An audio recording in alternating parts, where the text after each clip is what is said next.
Cesar, did you save your Steam Deck box? Well, I guess both of you guys. Did y'all save your Steam Deck box? Yeah. Maybe. Why? I'm looking at it. You know, behind me I have a wall of console boxes. I'm looking at it like, is that a console box? I mean, kind of. And it's extra crazy because they just shipped it with, like... Yeah. I saw these Reddit threads of people like, how's it in an unmarked box? It's just, they're just sending it to me. Oh, it's marked heavily. Oh, it's marked in the wrong way. It just says, 250 gig Steam Deck right on the front of it. And Oh, category. like, wow, thanks, guys. Just Cause. Are we playing Just Cause? When do they update these categories on Twitch? Or, I guess this is Restream it's pulling from. No clue. Like Just Cause? Who's streaming Just Cause 1 and 2? Renee is here. Stop the show. Let's go. We need Renee. Renee's our mod. Renee, watch the chat. Make sure people don't get unruly. Renee, ¿dónde está?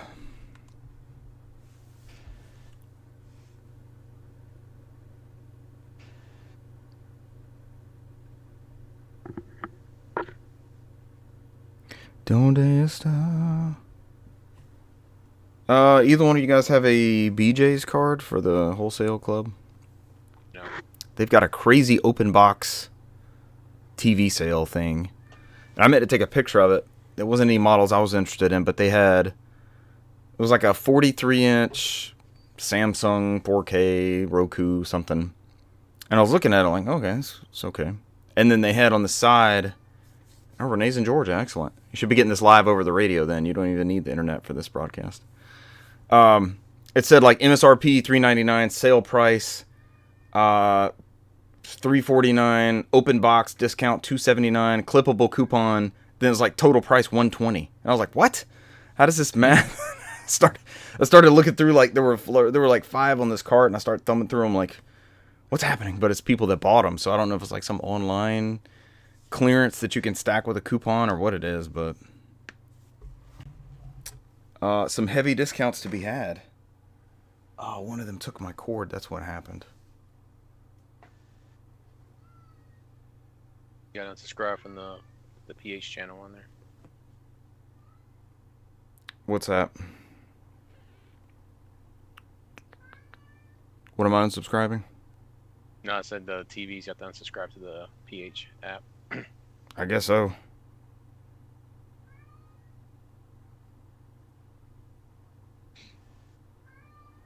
You hear my cat? It's usually Brant's cat on the... Yeah, we're here. You heard it? Oh, it's the silver one. I don't even like that one. Oh, He's just looking at me from in there. He's taunting me. Straight effed them on the internet. Silver cat. I need to go. I need to go grab my Steam Deck. Silver cat. Oh, you got to make a live purchase? No, I don't have to make a purchase. Live update? Gotham Knights is apparently up on Game Pass. Oh, is he going to make an I appearance? want to see how bad it is. Oh, you're going to try to stream it? Come on. Are you Nah. coming up here? You going to make yourself internet famous? Cloud streaming, I guess. Come on. Come on. See if he does it. Can y'all see that? Oh, there's my cord. Somebody moved it. Come here if you're coming up here. You don't want to be internet famous. Just wants the bitch, let him bitch. He's trying to do what now? And he wants the bitch, let him bitch. That's all he wants to do. Just let him be him. Cesar says clothing is required. Everybody clothed? The chat doesn't have to be clothed. Renee, are you clothed? Partially. Never is, permanently. Never is. Well, when you're eating Applebee's in the hot tub, Yes. He's in that. you can't let those endless wings get on your clean shirt. He's always stay clean. Ooh. All right, everybody got news up. We good? Everybody set? 272. You got the right number in there for once, Brant? Sure. Yeah, he said, "Fuck it, let's go." Yeah, he's like, I don't care. You'll fix it. You'll fix it if it's fucked up. 274 sounds right. Don't doubt the newsmaster. Always doubt the newsmaster. What can I introduce y'all as? Can I see if I can come up with something real fast? I don't know if I have anything good. Meow. That was a Brant cat. That wasn't my cat. It's a cat episode. No, he's back in the same place. Clean himself now. The cat's a jerk. Oh, there's one. Snowball. It's a snowball effect. Now he's internet famous. Yes, he is. Cats of the internet. Watch our viewers go up to like 50. Brant, keep the cat on. Entertain the cat. Since they put him down, they're all gone. He looks like he's not breathing. Brant, keep holding the cat. Go down. Go I ahead. think that is mine still hollering. All right, here we go.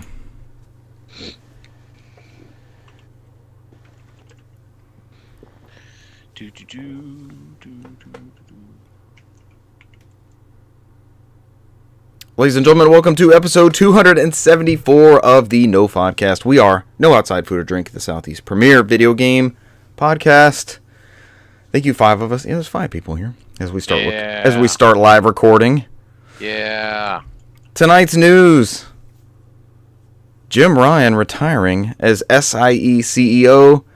He wants to go play some old games along with Sylvester. Thank you, Sylvester, for joining us. Does Jim Ryan want to play old games? We'll figure out why.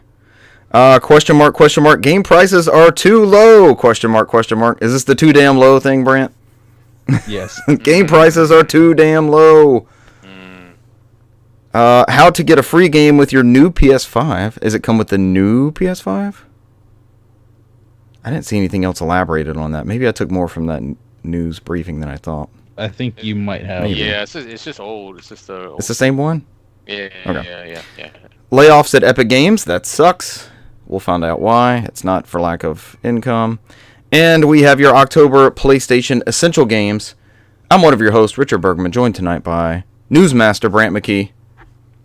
Yes. I'm one of the other hosts. No other witty introduction, just a fellow co-host and a newsmaster.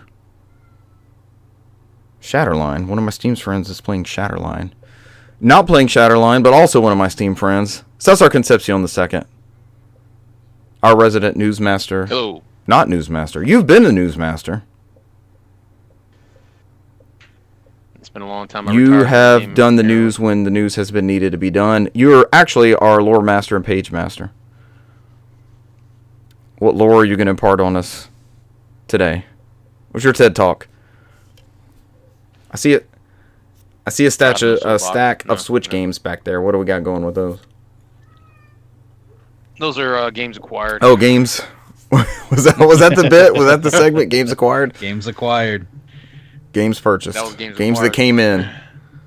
It just came in. I just threw it on the table. I haven't had a chance to look That's at a it big yet. stack, brother. More visual novel haul? Yeah.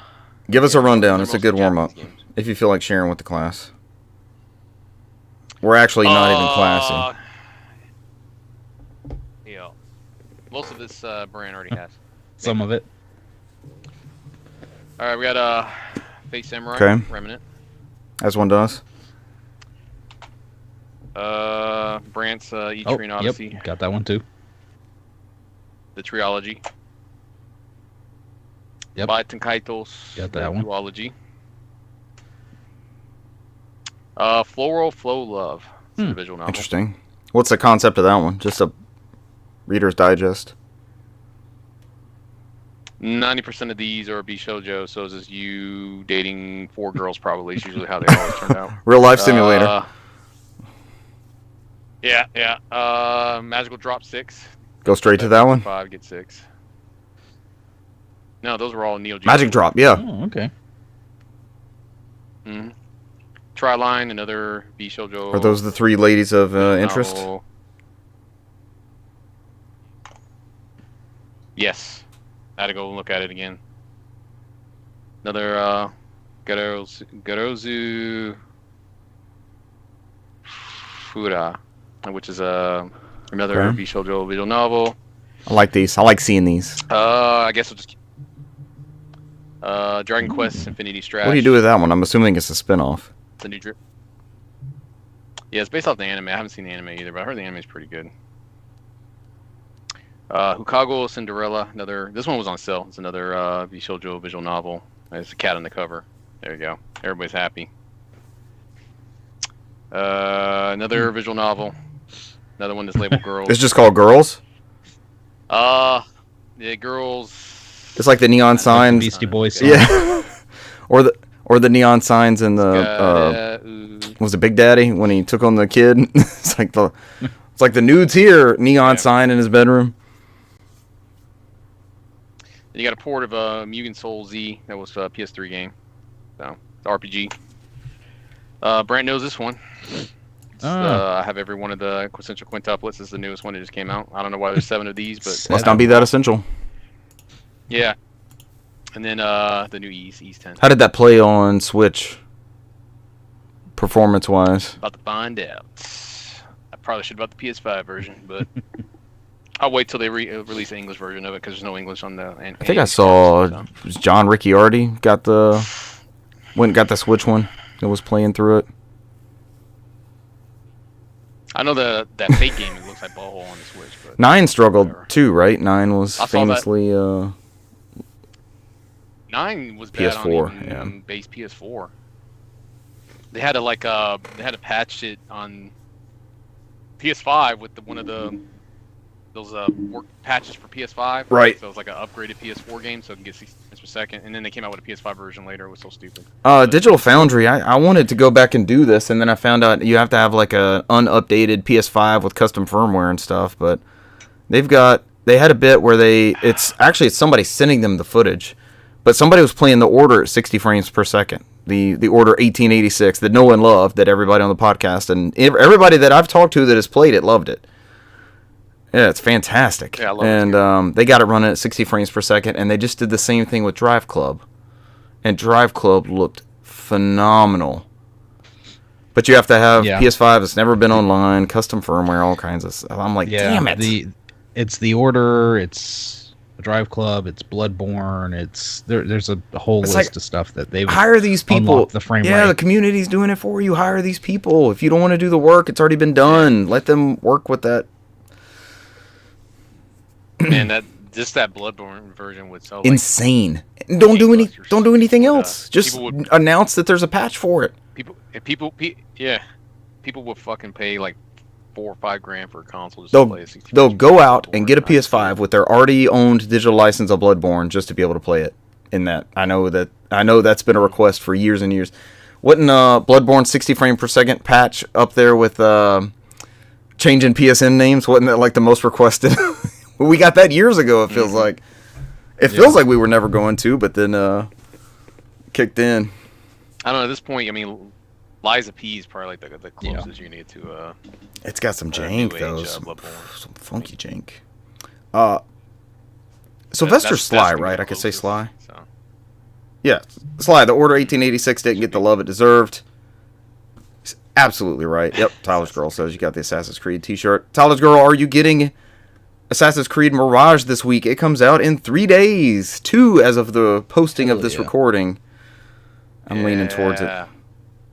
Finally. I'm leaning towards it. Oh, there's Brand's copy of the Order. Beautiful. Sandwiched. Amazing game. Sandwiched in between both of his copies of Days Gone.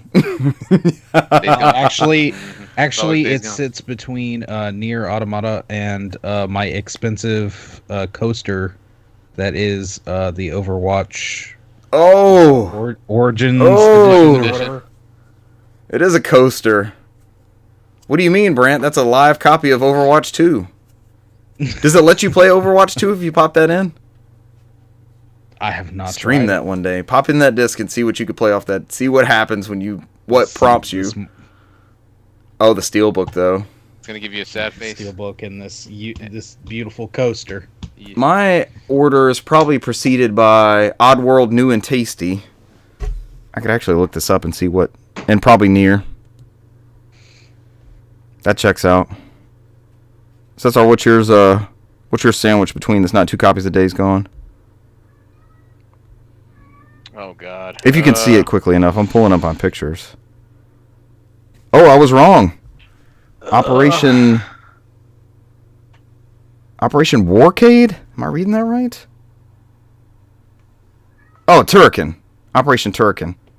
And Overwatch. Game of the Year edition. Brant, can I play that one? What does that one do? It is Overwatch Game of the Year edition. It is also a fancy code. Oh, man, I was way off. It was Octodad. I think I was thinking of Octodad. Octodad? Yep. The mine is the same. What the? It is Warcade?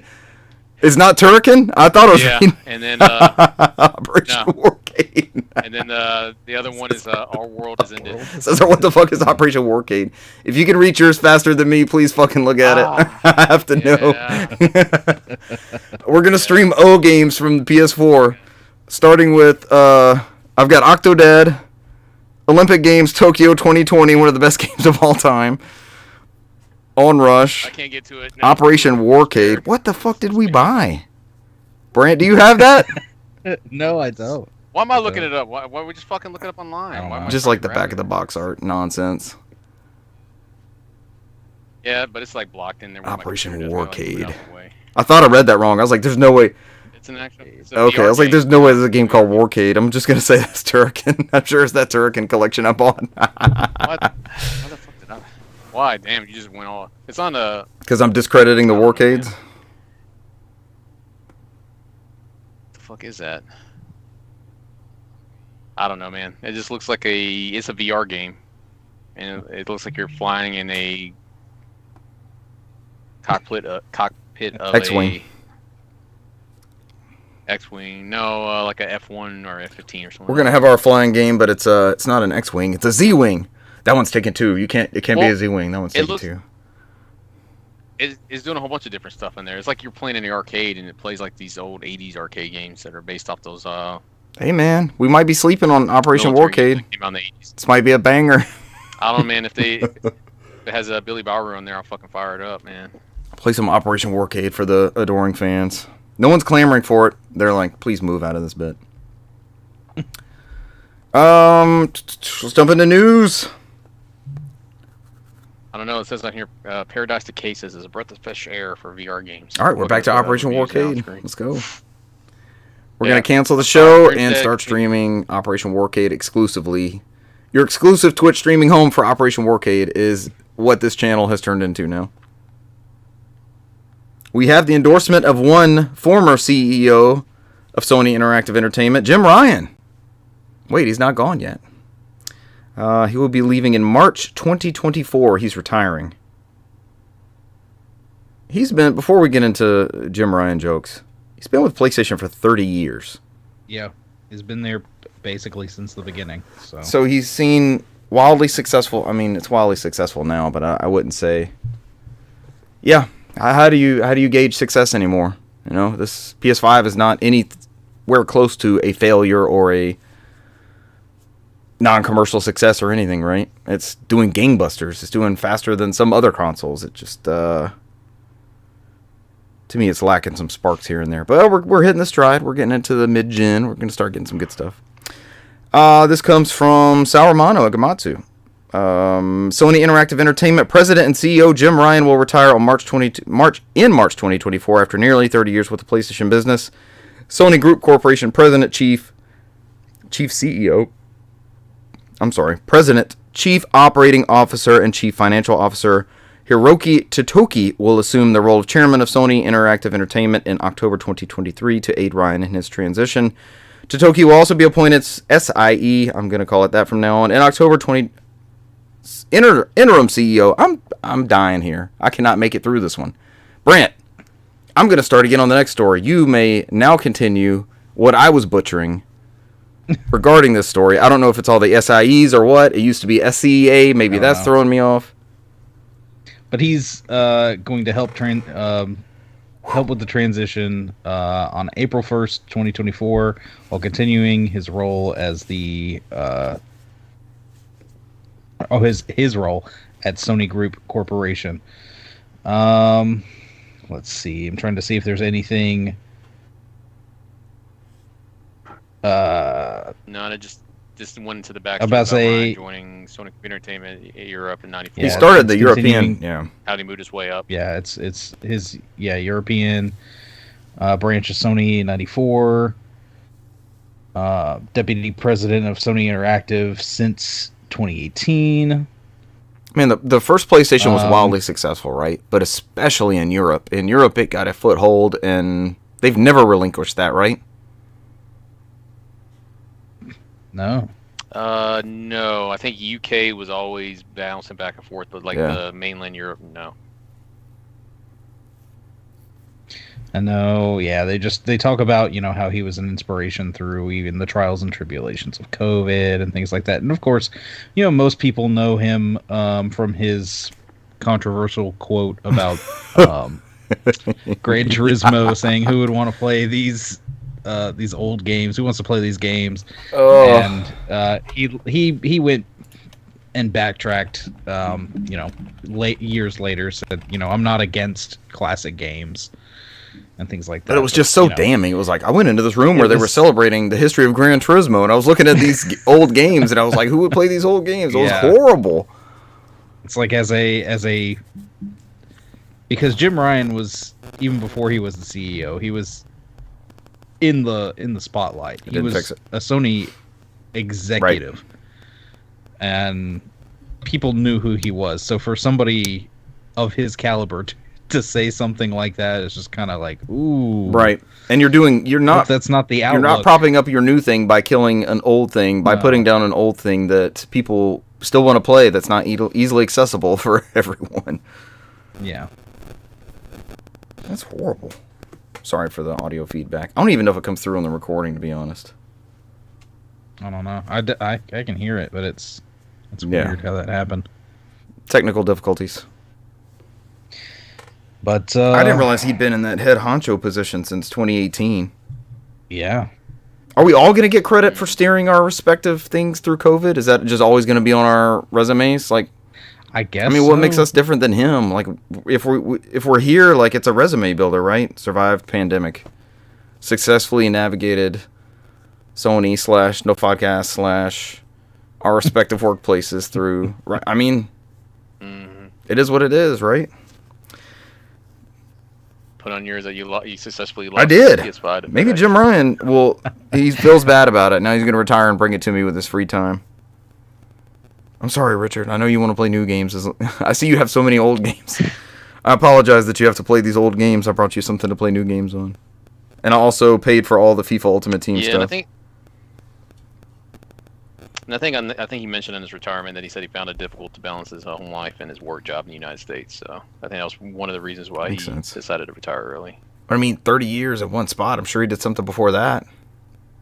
Was he like a Reggie Fils-Aimé where he did Pizza Hut and VH1 and stuff like that? Pop-up video. It's crazy. It's still weird to me to see. It's almost like the Sonic Mario thing.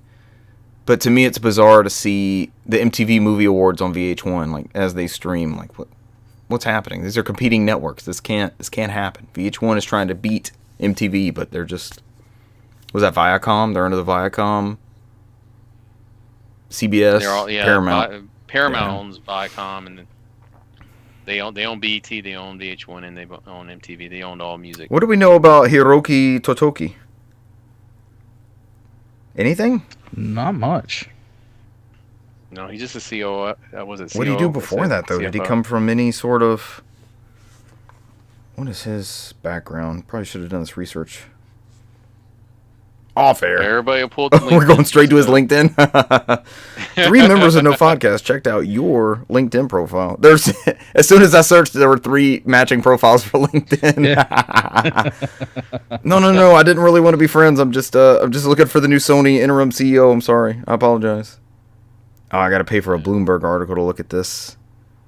He looks a little more experienced in his career than Jim Ryan. Is that the right way to put that? Yeah, I'm looking at a Push Square article. Let's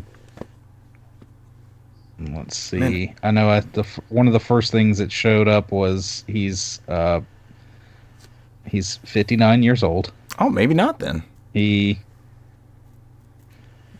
It says Totoki is kind of a big deal as chief operating officer and president of Sony Group Corporation. He's the second highest ranked executive in the company after chairman and CEO. Not anymore. Yeah. But they have the very structured, like, it's no surprise that it's going to be him, right, as far as that goes. The corporate structure-wise. He joined the company back in 1987 and has gradually ascended the corporate ladder over the past 3 decades, 87. working in various departments, but is always trending upwards. Good place to be trending. Now trending downwards, Brant McKee.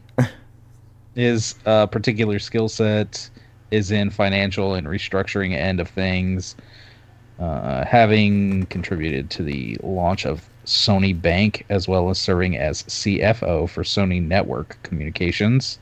Interesting. He has described himself as being obsessed with growth. Oh no. So. Oh, this could go one of many ways. That's pretty much the end of this article. Well, he's going to be the acting interim CEO. He's not. Yeah, he's not the new. Right. So. At least at this he'll moment. at least be making some decisions about a lot of the live service stuff that's been lined up, right? That's all in the pipeline. Yeah, and I have a feeling one of our articles I want to bring up some of that for sure. We're going to get to that one eventually. Oh, yeah. All right, Jim Ryan, great career. We brought in somebody who helped launch the Walkman, so 1987 would have been maybe the Discman? I think Discmans are that old. They weren't. Yeah, I was running around that because time, like I think I have one from either 90 or 91, and it's a portable CD player, but only in the sense of it plays discs portably. You can't jog with it. It's not what like our generation grew up as a Discman. It's like a stationary. The disc doesn't even click in. It just kind of sits on the spindle. So maybe he did the Sport Walkman Discman. We'll give him credit for that one. With the 67. Yeah, buffer. Eat your batteries, but hey, man. And they're like, oh, just shaking it all over. I don't know when I was cutting grass. I used to cut grass. That was my first job, and I listened to Green Day's Dookie on repeat, and that freaking buffer saved me, man. That mower was jostling me all around. I was listening to Dookie uninterrupted. But yeah, love him or hate him. I mean, he's been there for 30 years, so he's seen 5 generations of PlayStation. Every generation consoles, of PlayStation. Every portable.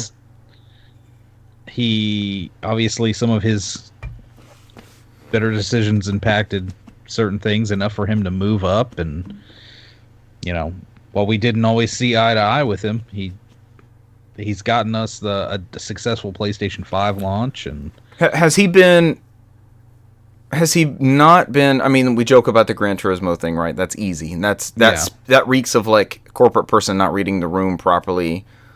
Yeah. And I think that's his most damning event or statement. I mean, there's been other goofy stuff related to that, but I think overall he's just not been. We came from like Shuhei and Andrew House and those sort of like a lot more. Maybe polished, but we also got live shows. We got live shows where they got feedback, and it wasn't, now it's like Jim Ryan, come stand in front of the screen where you're going to introduce Foam Stars. And he's like, that looks like Splatoon. Who would play that? And they're like, no, you have to, stick with the script. We wrote you something. It's Foam Stars. Yeah. Oh, we got to play. Is Foam Stars over? Fuck. Yeah. Did we all miss it, or did you guys play it? I played a little bit of it. Doing it. We didn't fucking do it. I just now thought about it since Brant mentioned it to all of us. I only did like the tutorial and lost track of it. Oh well, we'll get back to Foam Stars. Is it going to be free to play? Maybe. I think so. You didn't miss much. Oh no. Find out impressions later. All right, I'll take this news show if I don't fuck it up, right? I'll take this news Go for it. Article. Prepared statement. This comes from VideoGamesChronicle.com's own Chris Scullion. Capcom's president thinks its games should cost more. The publisher hasn't yet joined others in charging $70 for new releases. This comes according to a report by Nikkei Haruhiro Sugimoto was speaking during the Tokyo Game Show about several topics, including the increasing cost of game development. Sugimoto reportedly said that he felt game prices should reflect these increasing costs and that they're currently too cheap. These games are too damn cheap. Personally, I feel that game prices are too low, Sugimoto reportedly said. Development costs are around 100 times higher than they were in the days of the Famicom NES. But the price of software hasn't risen so much. There's also a need to raise wages in order to attract talented people. Given that wages are rising across the industry as a whole, I think the option of raising unit prices is a healthy form of business. While some publishers have started charging $70 for their games, Capcom has yet to make this move. The standard editions of Street Fighter 6 and Resident Evil 4 Remake each cost $60 at launch. Capcom also announced last year that it would be raising its employees' base salaries by 30% and introducing a new bonus system more closely tied to the company's business performance. Those are great incentives. What are they struggling with here? Elsewhere in the article, Sugimoto also reportedly said he didn't feel the current economic climate was affecting game sales, saying business confidence and high prices have little to do with the games industry. Just as the recession doesn't stop people from going to the cinema or going to their favorite artist concert, high-quality games will continue to sell well, he said. Even during the Lehman Brothers collapse, games sold well. I'm lost. I'm not an economics major, but I'm lost on that reference. Capcom's stock price hit a new all-time high in May and has broken this record numerous times since then. In its financial results covering the year ending March 31st, 2023, the Resident Evil publisher said it had sold 41.7 million games during that 12-month period, breaking its record for the most games sold in a business year. This is a hot take of hot takes. I'm not sure exactly what the economics are balancing out. What is he exactly getting at here? Are they underpaying people? They just have an incentive program announced. I'm not sure here. I was reading about this on Twitter earlier. What is Twitter's take? So, I'll quickly go over this. I don't know. I don't get it. I don't know what's happening. All right. So, I guess it's not broadcast a lot because it's happening only in Japan right now. Today might be the beginning of the end, not only... It's quoting somebody from Twitter. Today might be the beginning of the end, not only for the anime industry, but Japanese entertainment as a whole, as a new invoice system for Japanese consumption tax comes into effect. It has been an issue looming for a few months, and despite the devastating consequences it's about to have, few people outside of Japan are talking about it. We would have liked to report about it earlier ourselves, as we have been aware of it for some time, but we wanted to make sure we understand the intricacies and implications of the matter. It's important to know that the invoice system was thought out mainly as a way to regulate employment in freelancing and construction work, but its implementation has been done with complete disregard for other fields. To understand what this new invoice system is about, let's first explain how the Japanese consumption tax works and how it will change for freelancers. Economics lesson. I don't mind the economics lesson because it's going to make a lot of stuff make sense that touches on our industry, I believe. All right, you're right. Under the old system, all goods were taxed at two rates, 8% and 10%. Freelancers and small businesses earning less than 10 million yen could claim tax deductions based on their accounting books rather than issuing invoices. This was essential as it allowed individuals to offset the consumption tax based on their expenses. For example, if a freelancer earned 10 million yen in a year, but half of that was used to cover various business costs, their taxable income would effectively be reduced to 5 million yen, and they would pay a 10% tax on that reduced amount. That system provided some relief to those struggling to make ends meet. Now, with the new invoice system, individuals must use a qualified invoice to claim deductions, making them taxable entities. This introduces additional complexity and administrative burdens to artists who don't have the knowledge of or the time to file such documents. They also don't earn enough to hire an accountant who could file. What's worse, if freelancers don't register as taxable entities and don't submit qualified invoices, the companies paying them will be forced to pay the consumption tax again. So it's a whole new financial regulatory tier. Almost like one of our jobs would roll out and make you jump through extra hoops and fill out forms. Damn. This thread's pretty lengthy. There's also apparently an animated video on YouTube that goes over it in a pretty simple terms. It was a pretty solid summary. Yeah, I think the only thing they give on there says, given this changes, it's no surprise that two surveys reveal grim reality. 20% of voice actors and 20% of animators believe they will go out of business as a result of the new invoice system. Tapping's back. It's me. I don't know. So That's what they don't say in the article, but I guess it's partly part of it. So. Well, I know a lot of people were upset with the rise in game prices before, but it's always interesting to see old adverts for gaming things, and you see things like this. Oh yeah, with inflation, those are like ridiculous amounts of money. Yeah. Mm-hmm. And I mean, it's not just Nintendo stuff. For those listening, I held up just an old advert for Nintendo games. So from the Super Nintendo. So we got Donkey Kong Country at $79.48. Killer Instinct. Get your brand new Killer Instinct, the Nintendo exclusive, for a very low price of $87.98. Get your copy of Earthbound for $89.98. Get out your inflation calculator. And then it was interesting. I saw right here. There's this advert for Sega CD titles, and most of them $69.79, but it's stuff like NHL Sport, NHL 40 or 94. There we go. $79. Sonic CD is $69. Where Lynx, which I guess is a golf game, by the judge of just judging the picture, is $89.99. Who made that Lynx game? That's not the Microsoft Lynx, is it? Oh, we're not playing it. I don't know. The only I can't tell. It's got the Sega seal. I'm not Sega seal official. I just see the Sega seal. It's made by Virgin Interactive. Wow. Complete in box. So the same people that made the Disney Aladdin, or produced the Disney Aladdin. The ROM is on archive.org. On the Genesis. Lynx, the challenge of golf. As it should be. But that's also when the consoles were not very expensive. Because, I mean, this is right here, the advert for the Genesis Model 2 at $99. Yeah. No, Brent. The controllers are like $15 or $20 back then. They weren't super expensive. $20. Yeah, $20 for a new controller. And we're what are they now? Up to $500 for the console. 50, 60. It's $60 for a first party controller. Yeah.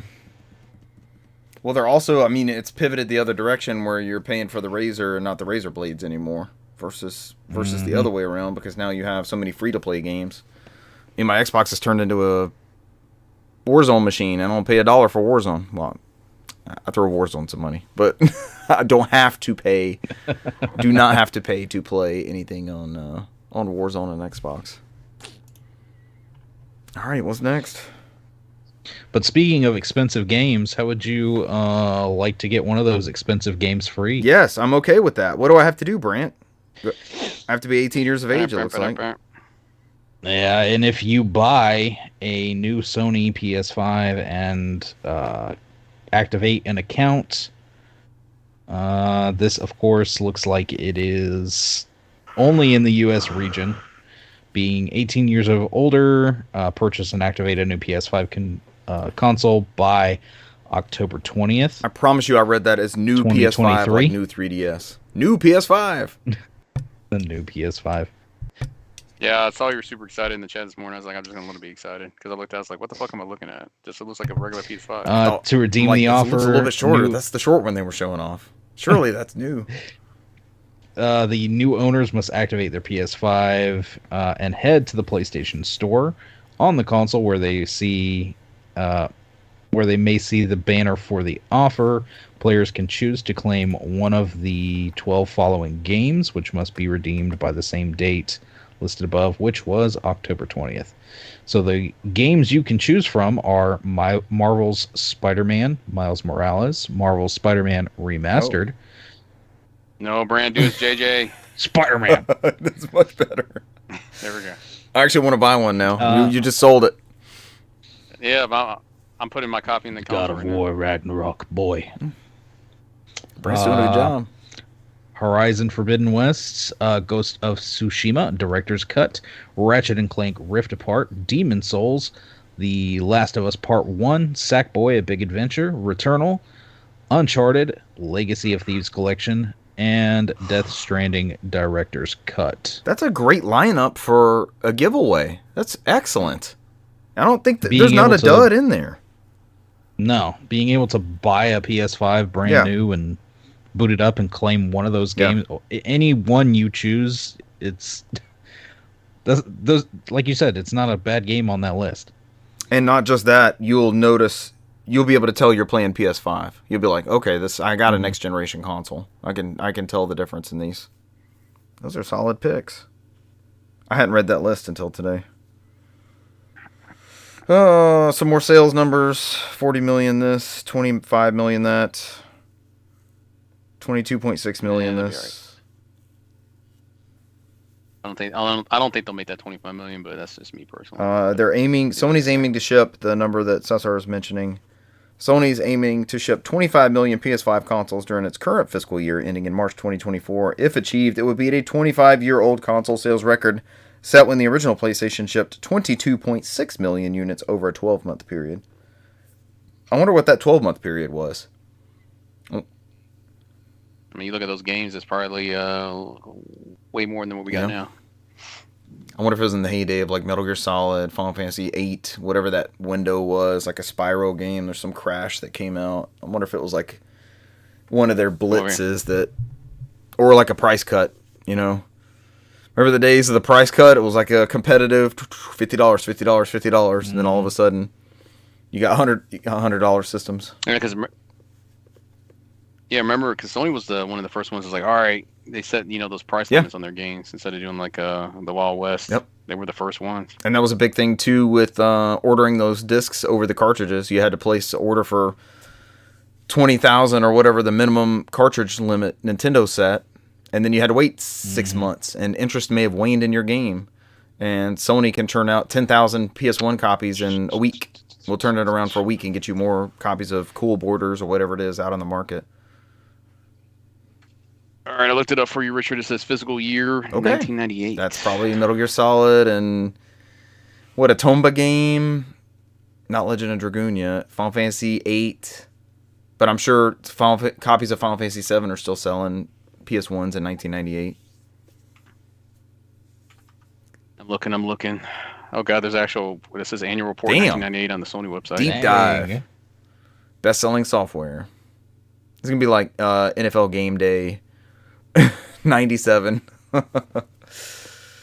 I'm looking. Now it's just you'd be surprised what's in here. It's the world's oldest computer connected to a zip drive. The world's largest zip drive. That's weird. None of the dev consoles or anything had zip drives, did they? Richard, you'd be pleased. They have a home entertainment theater system, and it features a I bet it's a XBR. CRT It's a Trinitron XBR, isn't it? It's a 32-inch high vision model lineup of Wega home. They were doing Wegas in 98? Yeah. Okay. Yep. All right, something new. No, I'll go back to the CRTs. People come for the CRT chat. Men in Black. Renee says, for Richard, are you okay paying a full price for a shorter game? Yes. No issues there, Renee. The experience could be 2 hours, could be 40 hours. Cost doesn't have an issue with that. Oh, Renee, you should know this podcast. None of us who played maybe Bram played it, but none of us who played Assassin's Creed Odyssey, since it takes 250 hours to beat. I lost hope in even. So on that argument, if I'm faced with $60 for a 250-hour experience, or $60 for what are they saying this one is, like 15 or 20? Something like that. Yes, please give me that one. I'll pay $60 happily for the shorter one. That's a streamlined, linear. I think that's what helped me get way further in Final Fantasy 16 than any of the recent new ones. Even if it's $80, what's $80 that I may be paying? Short. I mean, people said this about the Order. Renee, we talked about the Order earlier in the show. Do you remember the Order 1886? It was a super hype PS4 title. People were saying it was so linear that it wasn't worth the cost of the game when it came out, and All of us disagreed with that. We all loved it. Cesar Platinum in like 3 days. Yep. Let's go. All right, Richard, you ready? I got you, buddy. XBR. Oh, that's right. It's a Vega. No. 1998 top games for the fiscal year. Number 1 was, believe it or not, Tekken 3. Good ass game. Metal Gear Solid.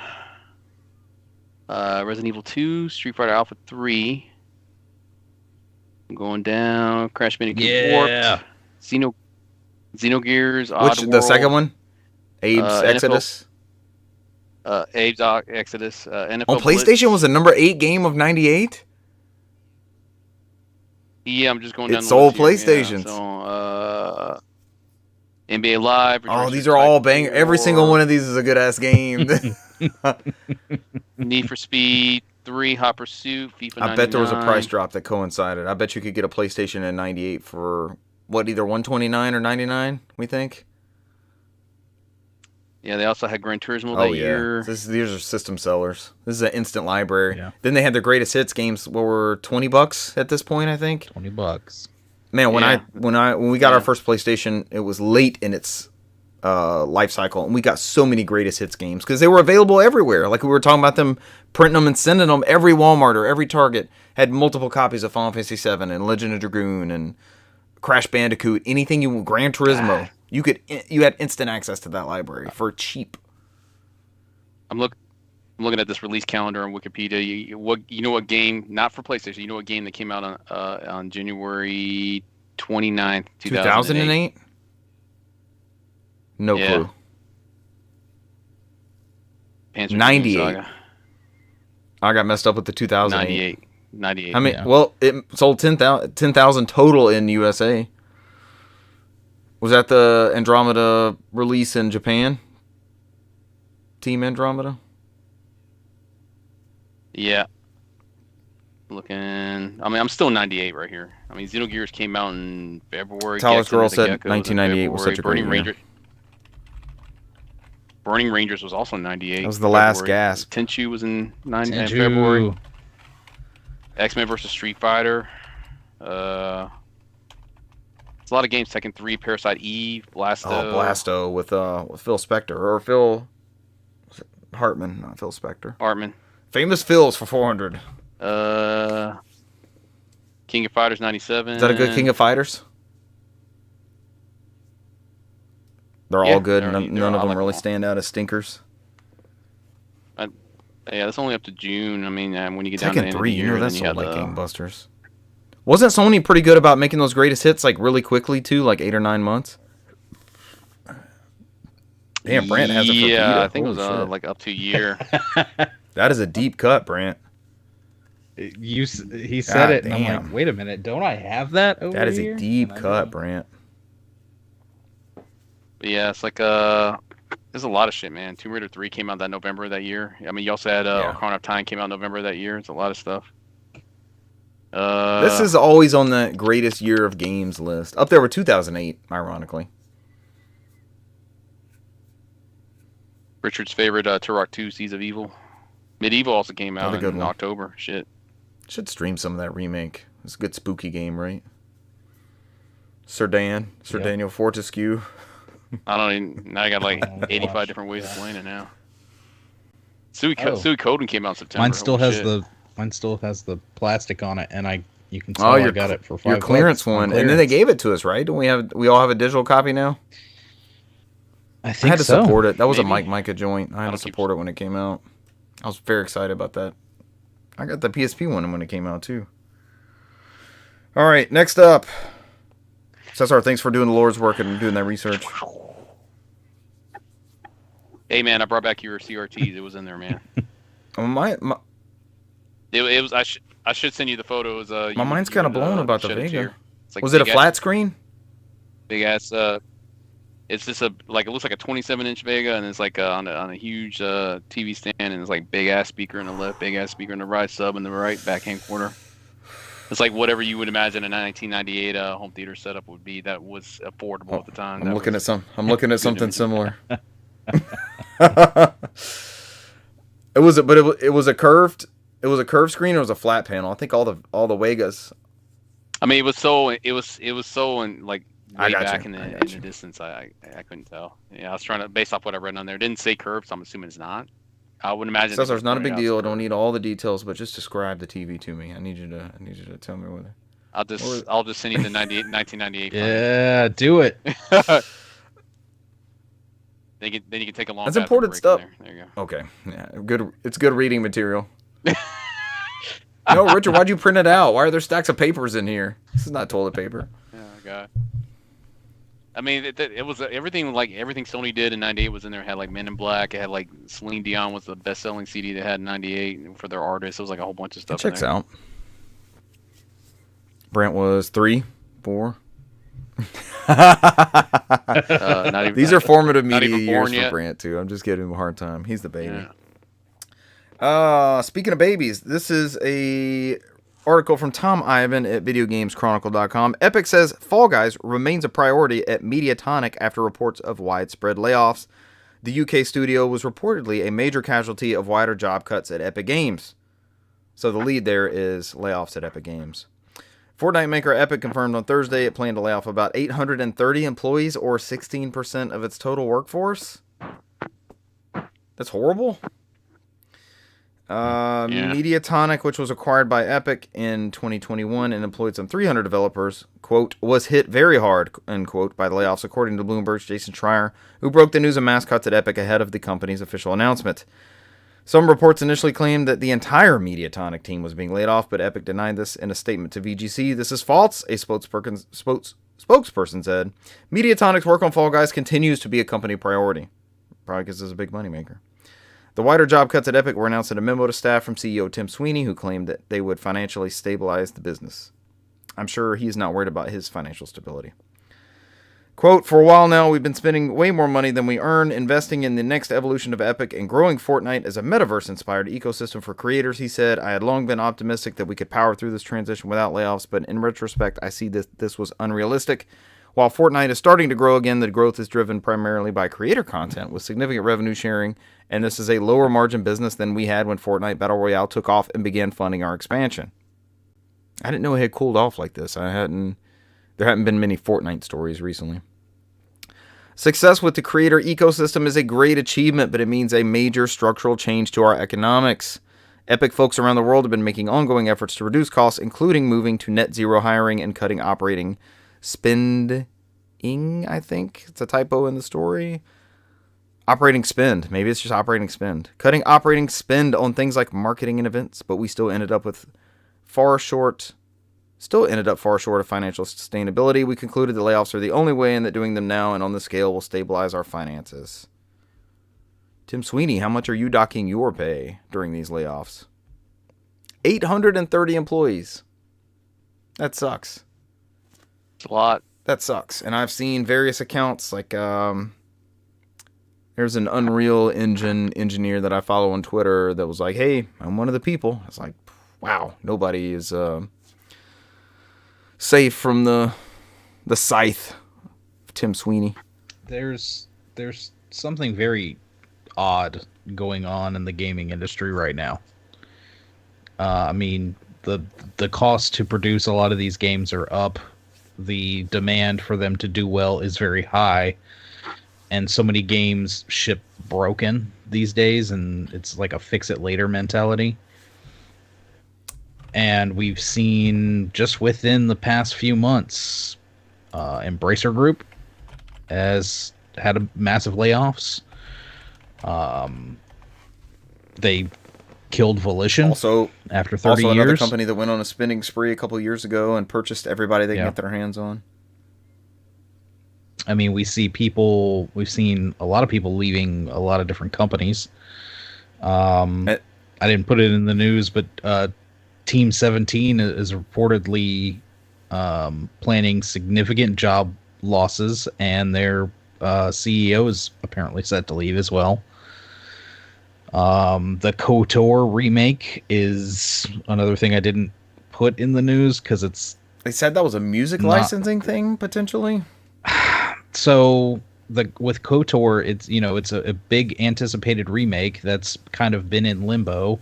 They said it was in development hell, and then it switched developers, and then all of a sudden Sony started pulling everything, any imaging, any references, trailers, anything off the Sony website. And basically Disney and Sony are doing the Spider-Man pointing thing at each other. Oh, of course. Because Disney's like, oh, well, we don't know. Ask Sony about that. And Sony says, yeah, when music licensing runs out, we can't have those things up.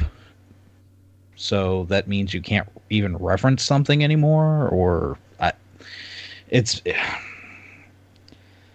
all these shifts in the industries and ways games are being made and completed or early accessed or DLC to death, and then you got Tezuka shipping another Mario game, and he's been doing it for 40 years. It's just Nintendo is on another level. They're totally different than any other player in the industry, just about.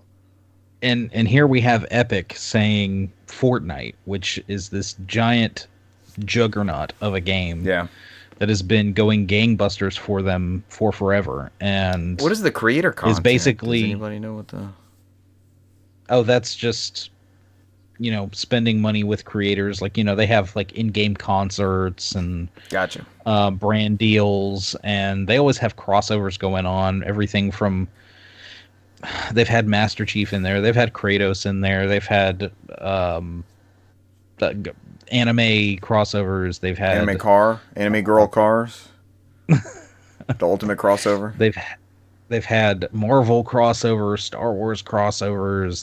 They've done all sorts of stuff in Fortnite, and that has basically been the model for all these other companies. Like, they're like, hey, that's everybody. We got to jump on. We got to do something like this. And now, we've now started to see all these live service games come and evaporate. And what's funny is Sony's jumping on there like it's an NFT now. Yeah. We're already at the end of the game. Sony's here at the tail end where we're seeing all these constant stream of these live service games just immediately go out of service. What was the one with EA, the dodgeball game? Babylon's Fall. Sega just canceled Hyenas and it didn't even release. As well as a couple other Anthem unannounced games. Anthem's not playable anymore, right? But that was more of a hybrid scenario. Lawbreakers. Lawbreakers. So but Sony stuff is going to be quality, right? That's what we're all thinking. Like, it's going to be the return of this, or it's going to be this. It's going to be Bungie's next thing. It's going to be SOCOM, maybe. It's going to be what that community is looking for in that type of service game, instead of just some blanket, Nicki Minaj is in this, and now Master Chief is in this. Well, heck, even Sony. What was the one that came out that people... The Demolition car game. Destruction All-Stars? Destruction All-Stars. Is that gone? There you go. I mean... It's not gone yet, but I mean, heck... We could probably... Shit, they just could have just put the PS1 game out there and made it back. Yeah. I've got a physical copy of the Destruction All-Stars, so I leave that coaster sealed. We could probably see that, delisted or what, because, I mean, that was one of those it's all online. Yeah. And it never really caught on. I got a feeling that they're going to, cancel a lot of these live services. You think so? Jim Ryan. I mean, if you look at the Eurogamer, I think I read an article from them. I think they said, what was it? They said Sony's... here it goes. Yeah, this is important. This was earlier today, or September 30th. Sony's live service pivot may not pay off the way Jim Ryan had once hoped, says industry insider. Insiders are worried about the company's lack of coherent vision with it. And it says Sony's reportedly uncomfortable about outgoing PlayStation boss Jim Ryan's pivot to games as a service. So I guess this was part of Jason Schreier's. But how quickly do those changes go into effect? They said this according to Jason, who reported yesterday that even Bungie's expertise has not yet been able to turn PlayStation Studios into a service game factory. What does that mean, though? Internally, we don't know yet. We don't know what that thing is.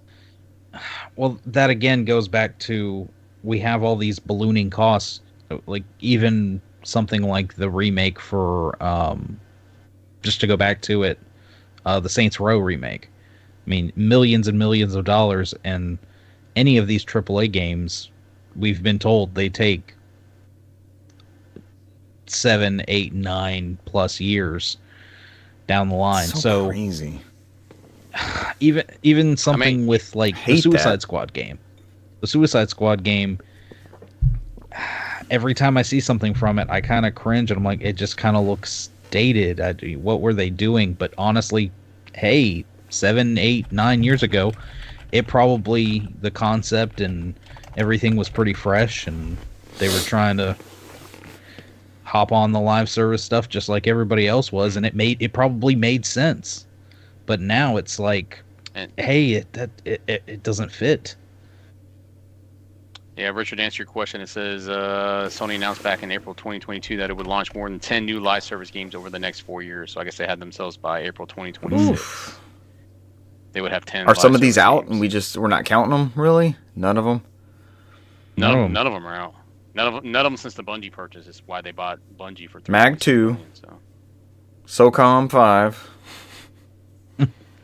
Well, they were supposed to be doing whatever with Last of Us, and they came that in factions and thing or whatever it was. Yeah, they cringed at that, shut it down, and they were like, yeah, we need to move and redo some of this because remake. Now we're just going to remake the second. Does Bungie count? Bungie. Does Marathon count as that Bungie umbrella, or is that's multi-platform, right? Isn't that coming to everything?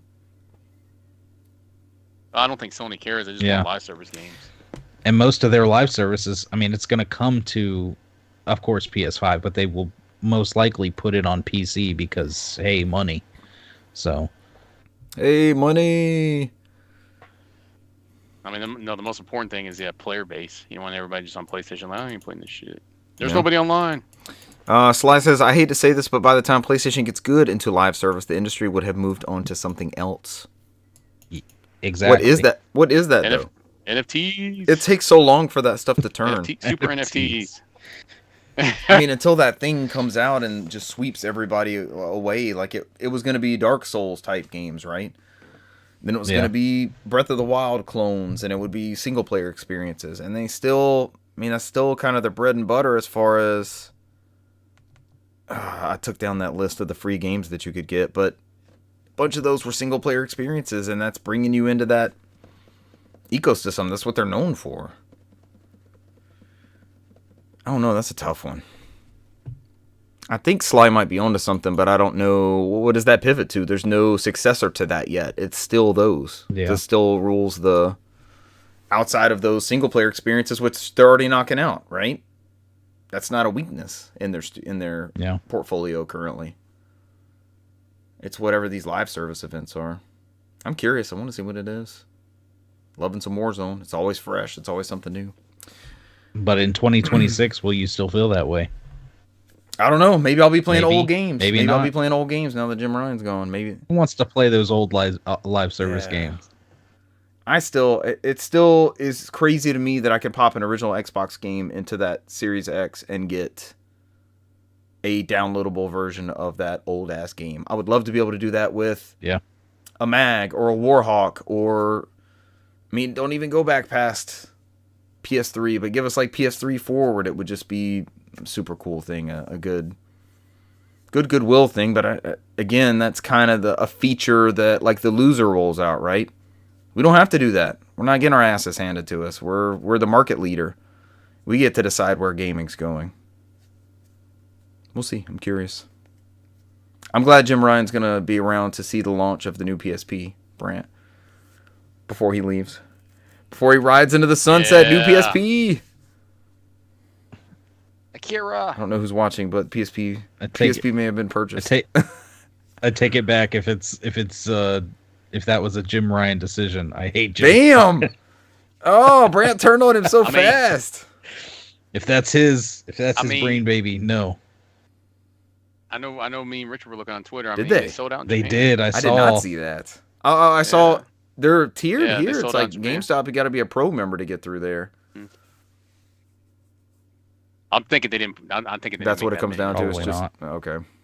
Yeah. I think Sony. I mean, Sony makes good hardware, man. I'm happy to buy Sony hardware every time. So this was a new Vita style thing, and Jim Ryan came along, Brent, and said, "No, we got to make it cheaper. Oh. Take the OLED out. Take the storage. Take the cards that you had developed to play these games. Take it out. Take the ability to download PS4 games on there and play like a cancel the adapter that you were gonna release with USB-C connection for the front of the PS5 to play these same games on your PS5. Get rid of that. Brant might like that too. No.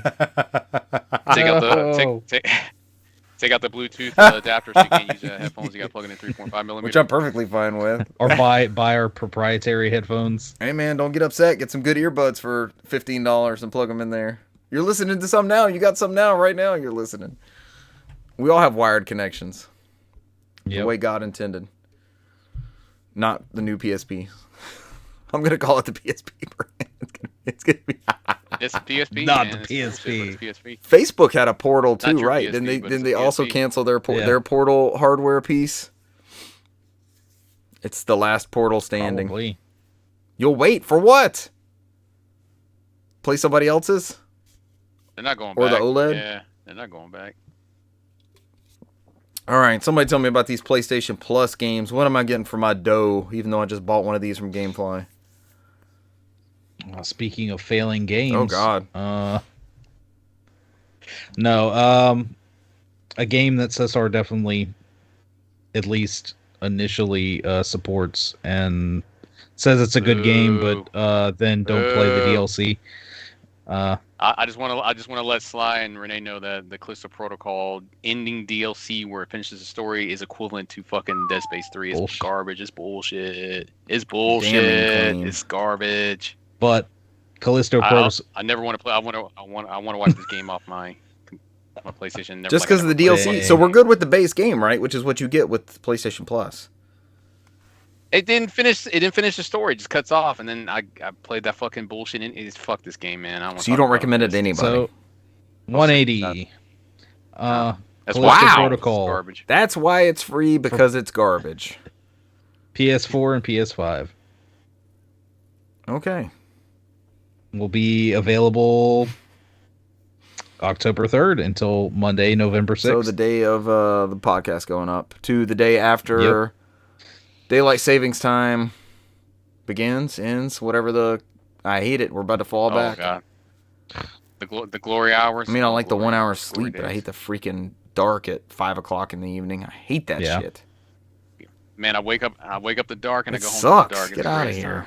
Well, with your extra hour in the day, what else are you going to do but Farming Simulator 22 for PS4 and PS5? Yeah, that's the whole reason you for can use your new savings for the farmers. You can use a light from your new PSP to light the way. And it's not an OLED screen though. It'll be a lot more dim. Yeah, just going around and like, I can go the hallway now. The PSP's for use. It's not good for anything else. I have to use it to light the hallway. It's my lantern. Oh, my game! And then you go, oh, my game! Just back and forth. Oh, this Callisto Protocol is not going to light itself. Your last game for your PlayStation Essentials is Weird West for PS4 and PS5. This is not the one we've been threatening to stream, right? Weird. Evil West. I don't think so. It's the Evil West. I just think of Wild West. Hey, we talked about the Wild West game a couple weeks ago. The canceled PlayStation port. It's only for PC. All right. They also remind you it's your last chance to download September's games. Saints Row, Black Desert, and Generation Zero. By the time you hear this, if you're not on the stream with us now, those games will be gone. Those games are gone. Forever. Has anyone tried the trial of the new, not FIFA, FC24? It's like a 10-hour trial. I'm not tempted. I want to see what that looks like. I haven't been interested in a FIFA since the Switch one, and then I'll play it on Switch, man. I heard it. What's it? 30 frames per second. And the console ones are 60. It's not 60 frames. A sports title at 30 frames is not horrible. If it's a rock solid 30, you're not doing a whole lot of shit with the camera. It's pretty static. Static camera. I don't know. And what does it run like on Steam Deck? I don't know. Can I? That's the real question. If you get that EA Play, and now we're talking, I didn't even think of this. If you get that EA Play for PC, does that also work for Steam trials and stuff? Well, if it's available for PC, you can get it for Steam Deck, right? I think you got a backdoor in there or something. Oh, because EA still has the weird pop-up, right? Like they've got the DRM stuff that you have to. I think it's like EA Play. I think that's what their bullshit is because they relaunched. Origin. They got rid of, no, they didn't. I don't know what's going on. Yeah, they have a launcher. They had Origin and they came back with EA Play that's compatible with Game Pass. But probably not Steam Deck. They got two different ones. It's weird. Probably not. All right. Maybe. I don't know. You know, while you talk, I'll look All right, up we're an hour and 20 in. If this is still recording, it still says it is. Kind of nervous. That'll be bad. No. We'll just pull it off of Twitch, though. I guess I can encode it from there. Not many games played for me this week outside of an epic, 3.5 hour Warzone stream. Boo, Richard. This game is unsupported on Steam Deck as anti-cheat. Fuck that shit. Thank you, EA. You're the best. Might have been tempted to at least download a demo and potentially purchase for Steam Deck, but you had to go and do that. So the three of us and friend of the show and OG NOFODcast cohort, Russell, played 3.5 hours of Warzone. I don't know. That's generous. That sounds like 4 to maybe close to 5. I know we So if I'm streamed saying 4 we hours, got 2 wins, we're not going to be like 2 wins in 4 hours. We're going to do 2 wins in 3 hours and 33 minutes and 33 seconds. That way it's a decent-ish 1 win per hour and 45 minutes. Is that what that breaks down to? No, we won. Yeah. We won after maybe 4 or 5 drops. How did that one end? Is that the water one? Is that the one where I went off in the water? Or was that the last round? The last round was the water. Rooftop. Yep. It was the water round. In that win, I had 11 kills in the water. For some reason, everybody was in the water. I went freaking off. 21 as a team. Yeah. 21 as a team.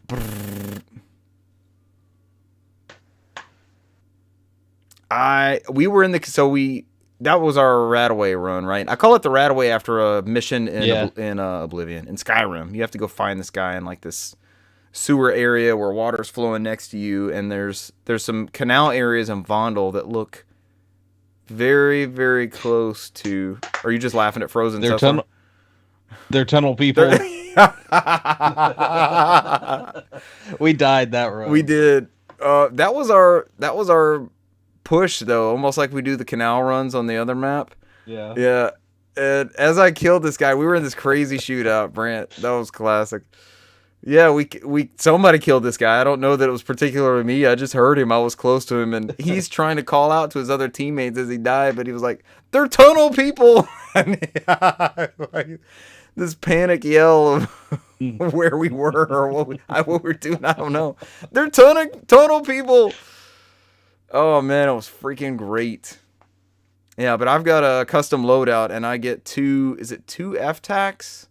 I think that come in that. It's called the Swarm. I think I unlocked that gun skin, but they're 2 rapid shooting pistols. It's like, it just shoots crazy. And if you get the jump on somebody, like they're not knifing you or behind you, it's pretty much an insta kill if you can go off on them. So we ended up. Cesar, I was watching that video. That's one where you got knifed. And then our second win, I think Russell and I were alive at the end. And we were debating on who's going to be the bait. We did that with the first one. I think I'm combining the water. The water one was that last one, too. And not the tunnel people. The tunnel people was earlier in the day. Oh, but it was... Russell and I were the only ones left. We had run into this building. And we could hear them shooting ahead of us. So it's like we're doing paper, rock, scissors to see who's going to be the bait and run out there. And I threw a decoy out. And I think the decoy at least took some hits. Because I ran past the decoy. And he was shooting at me, and I turned around and was shooting at him, but Russell had ran out a little bit farther as we separated. And then Russell got the final kill on him. So he was up there on the rooftop. How did the first one end? I have a clip of that too. I don't know. We might not be able to recount the first win. we played 3.5 hours, so it's like I'm scrambling to figure Yeah. out which one was which. But the damn tunnel people was pretty fucking good. It was so much fun, man, and we had another couple close calls, and it's fun when they're competitive and you at least get a good run. Like if we come in second, third, fourth, and it's a good push, and maybe we get outplayed or outgunned or something, that's one thing, or out strategied. We got a second place today. Me, Cesar, and Russell were able to get in a couple rounds, and we came in second, and I had just died trying to get out of the gas as the circle's moving. It's the next to last circle. And they're set up out. They knew exactly where we were. They killed me on the other side of the gate. Russell had only one place to go through the gate. He had no mask, and they were on each side of that gate, and that was just it. So even though I called it out a little late, there was nowhere for him to go. He could have tried to go up and over behind somebody, but it seems like we, more than anybody else, get caught in animations. Like I got caught in a door today and got killed in the door, just stuck. And then people can vault over fences and stuff. And it seems like whenever I do that, I'm stuck in the animation of then taking out my gun. Or if I get out of the gas, it takes me 8 seconds longer to take off the gas mask and get my gun out. I'm like, what am I supposed to do? I'm stuck in this animation. I heard Cesar die Saturday night. He's like, no, I'm reloading. I'm always reloading. I was like, that's me, man. That's me every time in Warzone. It's like, why did this happen? I pointed at the guy and then just I pulls away and he's like, oh, let me reload my clip as the guy just guns me down. I was like, okay. Yeah. We had a good trap in the castle at a couple rounds earlier today. So Spawn is the new this season's DLC stuff, and the Spawn stuff looks amazing. Yeah, even the John Leguizamo clown. Yeah, that's who that was, wasn't it? Mm-hmm. Yep. And it was literally all of them. It was the soldier Spawn before he became Spawn. It was the full-blown Spawn with the cape and everything. And the, what's that, neck piece, the cowl and all. And then the clown. Russell's Groot, which is Guy. Oh, yeah, Groot. There's 4 Groots. That's all he kept saying. Because it seems to move faster. It's this Groot hauling ass at you, and it's glittery and green, and there's smoke coming off of it and shit. Oh, it was madness. But we had a couple shootouts with them, and they came back. I think they eventually took the castle from us, and then we took off and took the battle somewhere else. But Warzone continues to be amazing. But those are my games played for this past week.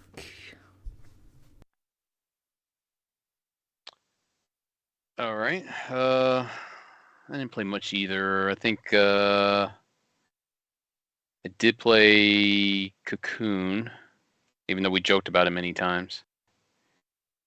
And that's I think it's on Game Pass. I think it's also on PlayStation, PS5, and I don't know if it's on Switch or not. Brant, you know? Which one? Cocoon. I don't know. I know it's a movie that came out in 1985. Every time I look it up, it always tells me that's what it is. It's made by I think the lead gameplay designer of Inside and Limbo. I think I put 2 or 3 hours into it. I'm halfway through it. It's one of those. It reminds me more of Journey versus anything else, because it's play a protagonist that looks like a character that could have came from Bug's Life or Ants. Choose your bug-based movies that came out in the 90s. And then you start on this to test it. Was it Testatory? Can't ever say that word on there. Where you're in this world where you have to do puzzles. You have to carry around this orb and unlock different areas of the map. And it's interesting because you go into this world and then you jump out of it and you go into a more steampunk-ish world. It looks like a bug base mixed with machines. It's 1980s. Almost every sci-fi 1980s movie that came out. It's they use the homage to. So as you go through, you play the silent protagonist who carries around this orb, and you drop it down, and you basically get these different powers. One, there's a little bug flying around following you, and then you get another orb, and then you have to take the orb with this world and bring it into this other world, and then it gives you more abilities to unlock more of these puzzles, and then you fight these bosses. I think I've came across 2 of them, and there's a third one I just got introduced to. And then the bosses are like different bug-based creatures, and there's no dialogue, or there's no story in this game. It's like I said, it's like Journey or Limbo or Inside. It's like you see this world, and you have to build the story from what you see around it. And so the boss battles are the same true method of like 3 and out. So like you have to beat them 3 times by doing 3 different attacks. And the shitty thing is like if you get hit once, it kicks you out the world and you got to start from scratch every time. So there's no life bars, there's no lives or anything like that. So like you could be close to beating that boss and he hits you, you're thrown out and you got to start from the very beginning of the fight. So you got to follow that pattern and get them on there 3 times. So it's pretty good. It's pretty addictive. I do like the puzzle-based gameplay. So I mean, like, there's other ways where you carry an orb and it completes the bridge and go across, and there's different aspects of the game. So like I said, you're just carrying around this orb. I don't know what the story's going to bring at the end. You just kind of follow it until you get there and figure out what's going on. And that's a Cocoon. I think I'm playing on the Game Pass right now. As I was joking with Richard, I was playing Cocoon while watching Cocoon. That's the only way. That's the only way to get the full story. It's a true life, man. Yeah. Have you met Wilford Brimley Full yet? lore. Not yet. I'll know because he'll talk about your diabetes thing. Yeah, So. okay. I'm singled out. I mean, he was like the spokesperson. He was the spokesperson for it, right? Is that how it all started? He's our chosen runaway joke. He's our chosen representative of diabetes. Yeah. I think most people just remember because of the Family Guy bit. That's it. That's like that bit where they just kind of like have him just talking about it nonstop. I just remember growing up with the commercials of him. He was the manager in there's a baseball movie called The Natural with Robert Redford, and he's the manager in that. Like I always knew him as that character. He looked old as hell in that one. He only died like a couple of years ago. I mean, who was in Cocoon? Was it Steve Guttenberg? Was in that? I haven't seen Cocoon in a long, long time. I just remember they were in like a swimming pool, like at a hotel. Like I think Steve Guttenberg was the one that fell in love with like one of the aliens and shit. I think that was the part where it was out there, man. I was into alien flicks, but I think I was too young to comprehend what was happening. I think I was out after that, and I was like, "Oh, this is weird." But Wilford Brimley was younger, playing an older character. There's that Wilford Brimley line on Twitter, like how close are they? I looked it up. Steve Guttenberg. Who's that movie by? Is that like a Ron Howard flick or something? Directed by Ron Howard. Robert Zemeckis turned it down originally. He was originally the first one. That is Zemeckis-esque of that era. Right? Yeah. I knew it was a Ron Howard flick. Brent might know. I don't know how big of a fan Brent is of the VTubers, but I got suckered into watching Suika Gameu on YouTube, and then I went on the Switch shop and downloaded and started playing. It's I think it's translated to the watermelon game, Suika. The watermelon Go game. on. And it's like a fucking Tetris game where you line up these fruits, and your goal is to make them to watermelon, and 2 watermelons cancel each other out. So you start with a cherry, 2 cherries make a strawberry, or 2 cherries make an ichigo, 2 ichigos make a weird tangerine, and 2 tangerines make an orange. 2 oranges make a melon, and you have to go all the way up to the watermelon. It's like it slowly fills up this little bucket, and then when you hit up to the very top, like Tetris-like, then you lose. And so your goal, I think, like the whole thing online, everybody's trying to do is get to like score level 3,000 or something like that. So it's like I think I can't even get past 2,000. It's like Tetris. So you got like it's one of those weird like Bejeweled. It's like Bejeweled Tetris. Like when the fruit lands in there, Puyo or something like that. But it's weird because it uses the whole bucket, so you have to let it settle. Yeah. So like it'll go all the way down in this corner, and if he goes in the wrong corner, you're fucked. So it's like when you're trying to combine fruits, it's like it's a game of chance and skill. Yeah, the Mrs. Place has played something like that where it's a like a box area that you get to select things in, but it's cats. So it's like these tiny little like black and white cats, and you have to like combine them, and then it might make a bigger calico, and then you have to like is that how it works? Match more. And basically you match the smaller things and the things get bigger, and it fills up that space more, and you have to keep matching them, and then once you get the biggest ones and they touch, they go away. Yeah. But while that happens, more keep coming in to your playing field. Interesting. And stacking up. So you've got to keep like trying to match them, and it's It's an interesting concept. I haven't seen the fruit one yet.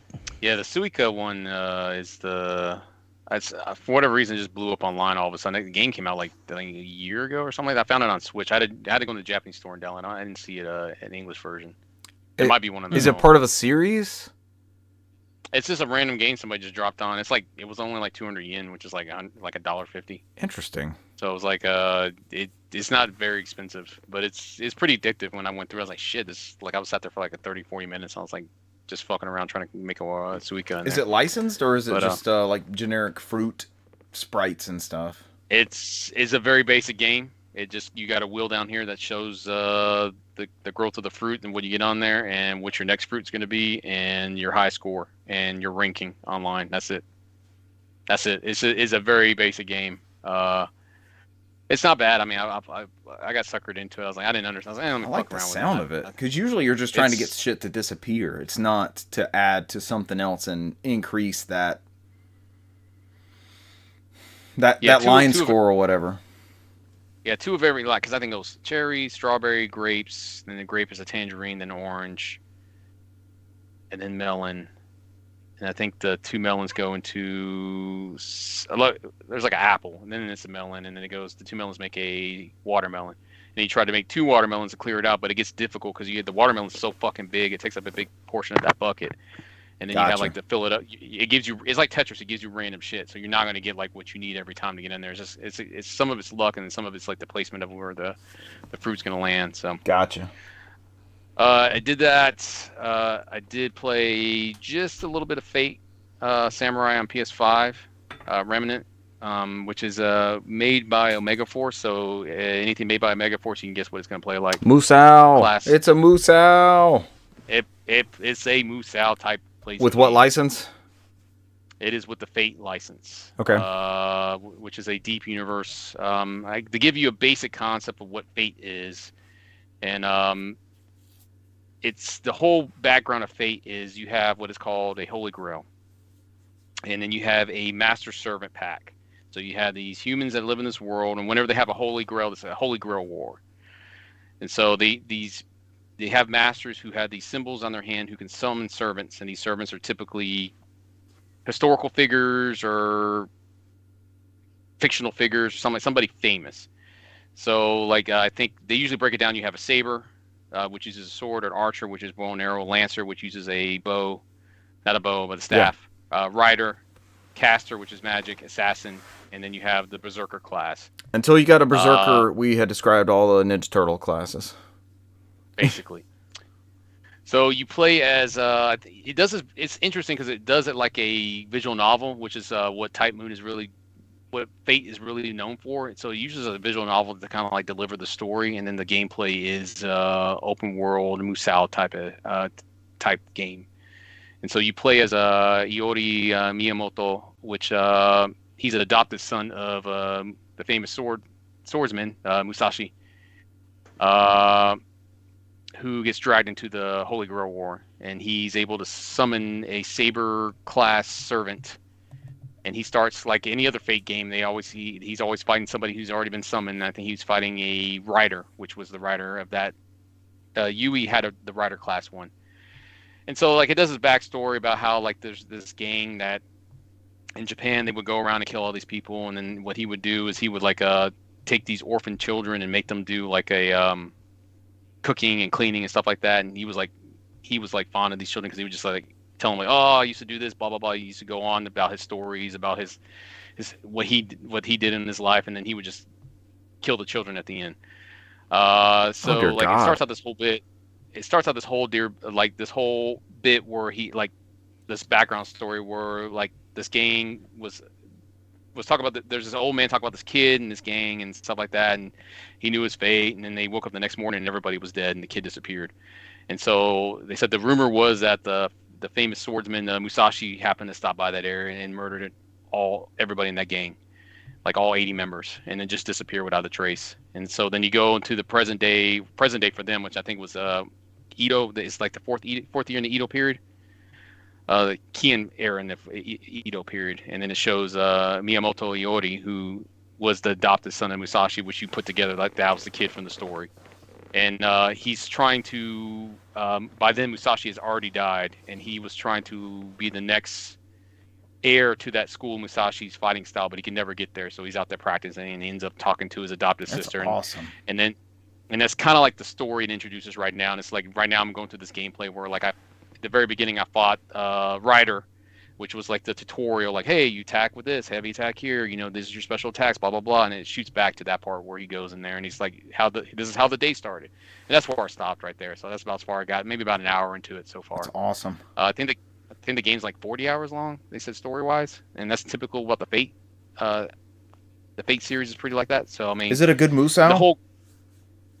So far it's pretty good. It's very different. So you have different, similar to like a Demon Slayer. He has different fighting styles. So I think it's Suchi, which is Earth, and then Mizu, which is Water. It's the only two they showed me so far. But it looks like he do two more outside of that. And it's like similar to like Demon Slayer, where like the attacks are based off that style of fighting. Yeah, and so like, and to add to it, like the whole point of the Fate series is like, you have these characters and masters and servants that are summoned, and they're basically fighting to the death. And then they're whatever they call magic or something like that, fills that chalice of the Holy Grail, and then the last person standing, last master and servant standing, drinks from the chalice, and they get any wish they want. They get it granted. So that's the whole thing, the deal with the Holy Grail. That's awesome. And yeah. But yeah, that's Fate Samurai Remnant. Like I said, I was gonna buy this day one. I was a big Fate fan, so there are some characters I saw that show up from the anime that show up in here too. So I'm interested. I haven't gotten that far yet, but I'm looking forward to those. It seems to me within the past like 10 to 12 years, like the Musou license games have been head and shoulders above the actual like Dynasty Warrior titles. It seems like the Zelda one, the One Piece one, I think was highly regarded. Seems like they've done more with that license or that engine with licensing than they have with the actual Dynasty Warrior series. I mean, they done One Piece. They done like 3 of those games. There's also Musou based. They do a very good job of taking a Musou game, which I think they perfected, and then applying it to a certain IP and then make it its own without saying like, oh, this is fucking Dynasty Wars, but just with Monkey D. Luffy, or just with Link. You know what I mean? Yeah. It seems they do a good job of applying it to the IP and making it unique almost every time. I don't really see it too often online. Well, oh, this is just like they look at the Zelda one, like, oh, this is just like the One Piece one, or there's never. I don't usually see the argument. Yeah. So, or it's like it's just all they did was just take the Call of Duty method and copy paste it with this IP. So I think they got the niche down pretty good, and they've done a couple of like different RPGs like that. Even Trinity, I think Trinity on PS3 was something different that wasn't a Musou based game. So they'll squeeze something different in there here and there so often. So flex their other game development. All right, Brant, I'm leaving it to your hands, capable young baby hands that were not born until the year 2001. Well before 1998. Yeah. Well after 1998. 1998. Yeah, you didn't touch your copy of Resident Evil 2 until you were like 2 years old, after it was already greatest hits for 5 years. Oh, shit. Baby's first Resident Evil 2. Baby Brand. Oh my gosh. I haven't had hardly enough time to play anything. I started, and when I say started, I mean just started, Silent Hill 2. What are you playing on? Steam Deck. PS2 version? So Xbox version? PS2 version. I mean, I do have the where did hey man, go? nobody cares if you got a physical copy. It's not a big deal. You don't have to prove. We're not the piracy police here. No, I was gonna pull this version over here. The that PS3, was not bad, right? Silent Hill HD. Better than the 360. Update required. Update required. Oh, it's already updated. Yeah. Because when I got it, I popped it in. And, at least this version got the update. Oh, they gave up on it. I gotta pop in a PS3. Yeah, man. I've been collecting PS3 games recently. I remember because I felt bad for Renee. I think that was the one he bought was the 361. So.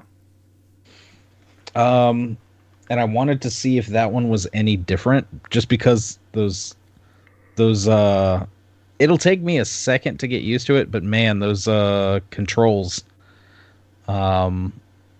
it doesn't feel too bad once you get him going and walking, but you'll get to a turn or something and it'll screw you up, or the camera changes angles and then all of a sudden you're like walking backwards or something. And I'm like, what the hell am I doing? I'm pretty sure me and Richard's got you covered. We still have a save file. We still have a playthrough.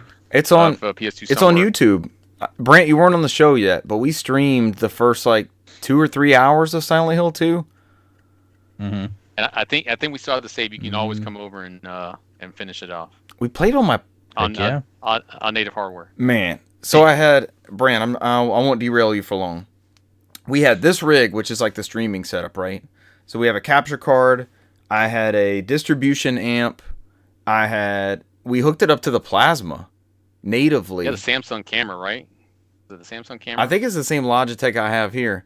But we were using this distribution amp to go into the capture card and then also to the plasma. We were playing on the plasma in 4x3, I think. I don't think I had a CRT out there because we needed a bigger screen. But we were playing on a different screen than what the stream had, and then I monitored the chat on the notebook. That was a lot of fun, and it was creepy as hell.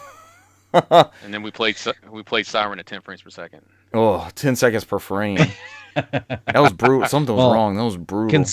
Considering I have a dock, I can probably dock the Steam Deck and do all that as well. Yeah. Stream it, Brant. Because I am playing it, the PS2 version, through emulation. I think I have it upscaled to 2 or 3x, and it looks pretty dang good. No remake needed for Brant. Some of those games just Brant, it would look so good on your CRT, man. It would look so amazing. that mood and that fog and the atmosphere of that was designed for that display type. That's always my argument. But yeah, I literally booted it up, started playing it, met the woman in the graveyard, and started walking toward town. And then we had to go somewhere, or I had to throw in laundry and fold other laundry, and it something always comes up. So it's open right now on the Steam Deck. I just got to pick it back up and actually play. Open it up, Brant. Play the game. Play live now. Cut our stream off. It's definitely one of the ones that I wanted to play the original before the remake comes out, so I have a decent grasp of what's different and Brant, are you playing what's improved. The good version, which is the greatest hits one? I honestly don't know. Which ISO did you back up from your disc? Brant, go back, get the good one. There's a whole book that explains the whole process of all the different versions.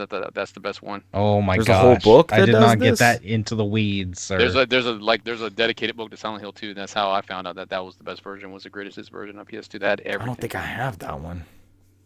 That's the most expensive one too. It's super fucking expensive. Oh my gosh! So it goes against the whole greatest hits, not valuable. It's almost your NBA Ballers, almost NBA Ballers-esque. It's very expensive. I looked because I think I have the standard one and I have the Xbox one, and I don't have the fucking. Those are the two versions I have. I'm pretty sure. Mm-hmm. And other than that, and some Warzone with y'all, I did boot up Foam Stars. Yeah, tell us about Foam Stars. I was trying to get y'all to come in. I went to the tutorial. I was there. I was waiting. So I did the tutorial, and then I played, I don't know, 2-3 games. It's just a Splatoon clone without the personality. To me, the art style and everything look great. I mean, the art style looks fine. The characters look fine. You have a jump, which is your characters jump extremely high, and it's kind of floaty. So like you jump and you just kind of like float Master back Chief. down. Cesar, I don't know if you felt the same way. The movement didn't feel fast enough to me. Like whether you're running or there's a like a surfboard or boogie board kind of thing to where you can slide on the foam and whatnot. I just got yelled at all the time about not doing it right, and I was like, oh man. I was like, They were trying to make you fail the tutorial. Like, no, try it. Like, and it just didn't feel like there was enough momentum there. The foam is literally just used to to knock out opponents.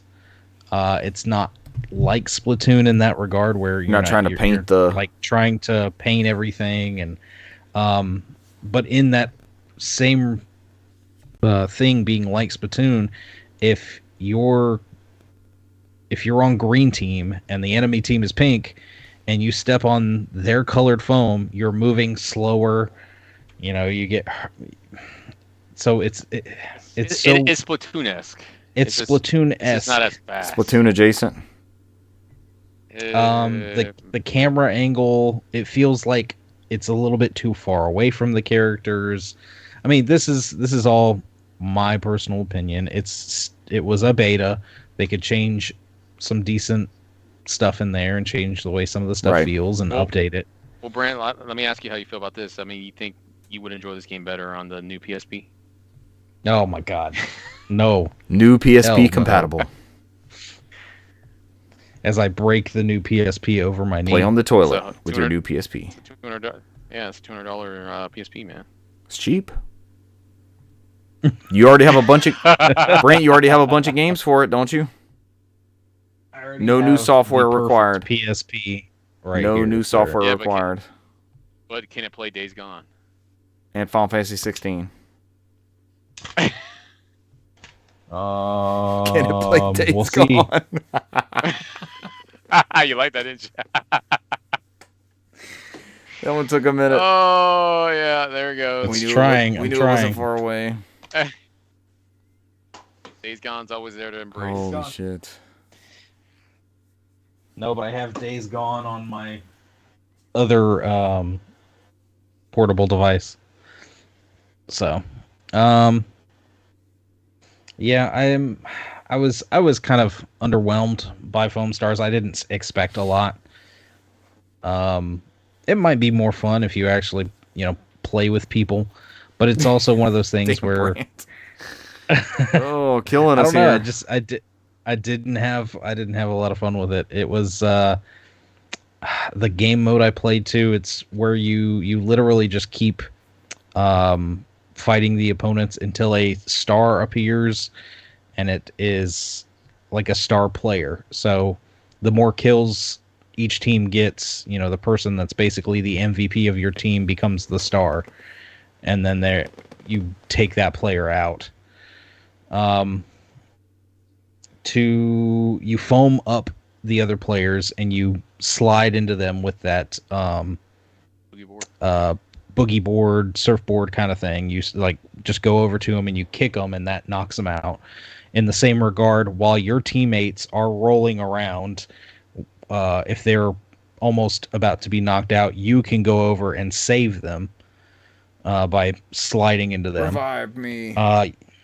You have a special move that builds up gradually, and then you have two alternate attacks. So you have your regular, blasters. When you see there's a little meter, when it gets low, you press square to reload. And then you have your alternate fires that kind of go on cooldown, which are your bumpers. But what are the alternate fires? Yeah, look like? I mean, what does that give you? It depends on the characters. Sometimes they're bombs, or the one character, she jumps in the air and does a vertical fire or a horizontal fire, or so she fires these bubbles of foam that fly straight out. They're specific to your star, then, so they're different. Yeah, so different characters do different things. So there's one she has a little robot guy who kind of acts as a turret, and he just sits there and fires foam. So it's got some personality, I think. But I don't know. I wasn't super impressed. But I would like to see what they improve from the beta and how it looks on the new PSP. It's gonna probably look great on the new PSP. Haptic feedback. Was there any haptic feedback? I didn't really notice it. I think there might have been, because it's still. It does the rumble whenever you're firing. I played a couple different characters, and the firing rates out of each individual guns were different and things like that. So I noticed that. I didn't really notice the trigger pulls as much though. So, it wasn't super noticeable. Yeah, it wasn't. That wasn't noticeable at all. But yeah, I did notice the different rumbles because, like, again, some players have like kind of automatic weapons. One character, one of the other ones I played, kind of has like a sniper kind of deal where you like charge her thing up and fire it, or you can do a quick burst. Another character, it's kind of like a charge and like a big stream. So, Foam stars. Maybe when it is live, we can all jump in there and see. I mean, as long as it's still free to play, I'm all day one. Yeah, if it's free to play, let's go. Nothing to lose, but a little bit of time. Should have done it this weekend. I messed up. Yes, it features 2 game modes, all the characters available at launch, and it's free to play online for all PS5 players, even those without PlayStation Plus. Wait, that might be the beta. The open beta. I read combined. The beta. Combined. He was thinking Dota. He's like, I want Dota. Bubble Trouble, Foam Stars. The open beta features 2 game modes. That's the beta. Wait, it's a Square Enix joint? It's Square Enix. Did you not know it's that? going to be free to play for some reason. Ends 10/1/11/59. Yep, ended last night. Damn it. Go back in time. We can stop this. Try to fight foam with foam. All right, Brand, is that it for you? That's it. Ladies and gentlemen, thank you for joining us this week. I'll add something before I continue my post-amble. We are very, very close to 50 Twitch follows. I'm Twitch begging. Super close. Get us a couple more followers. Tell a friend. Tell 2 friends. They don't have to hit the bell. They don't have to subscribe. They don't have to like. We don't give out bits. We don't do the get in the hot tubs. Yeah, we don't body paint. I did watch one of those today. It's very interesting. It was educational purposes. Education, yes. Yeah. They were Starfire from. Okay. I can get it. I can get behind that character. Brand, I'll send you a link. He did a great job. You watched the stream. He did a great job. We are 2 away from that next step for Twitch affiliation. So part of me thinks that'll be great for this podcast. I don't know. I don't think, Twitch is our ultimate goal. We like doing the show, and our big numbers come from audio that we publish through our RSS feed. So if that gets us in front of more ears, I think that's our ultimate goal. That's where we trend towards. Because, Cesar looks fantastic on camera, but he can't carry the rest of us every week. So audio is definitely our bread and butter as it stands now. So we'll see what changes in the future.